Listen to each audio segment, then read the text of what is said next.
তাদের যে ইতিহাস, পূর্বের সরকারের যে ইতিহাস, এগুলি ইতিহাস তুলে ধরার সময় এখন না।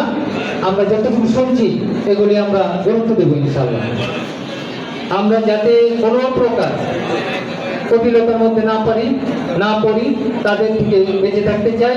এই দুষ্ট চক্রামী এখনো বিএনপির কিছু দোষর, যাদের সাথে ব্যবসা বাণিজ্য করেছে, যাদের সাথে লিয়াজ করে আমাদেরকে মামলা হামলা দিয়েছে, যারা আমরা ঘরে থাকতে পারি নাই, যারা থানায় দালালি করেছে, যারা আওয়ামী লীগের দালালি করেছে, যারা শাহীন ওসমানের দালালি করেছে, এরা এখন ভোট দিয়ে নামছে।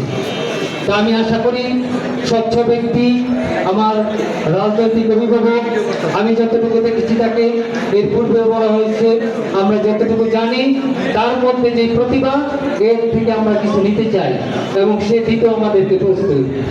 আমরা আগামী দিনগুলিতে তার নেতৃত্বে এগিয়ে যাব, এই আশা প্রত্যাশা, এই আশায় ব্যক্ত করছি আপনাদের কাছে। আপনারা উপস্থিত হয়েছেন, আমি অত্যন্ত আনন্দিত এবং আবেগাপ্লুত হচ্ছি। আমি বক্তব্য দেওয়ার কথা ছিল অনেকক্ষণ, আমি দিতে পারলাম না। এই জন্য এই জায়গাটার মধ্যে আমার সবচেয়ে আপন ব্যক্তি পৃথিবীতে যে বেঁচে ছিল, সবচেয়ে বেশি আদর যে ব্যক্তিটি করতেন, আমার ছোট কাকা জনাব ইসুফ আলী সাহেব, উনি ইন্তেকাল করেছেন।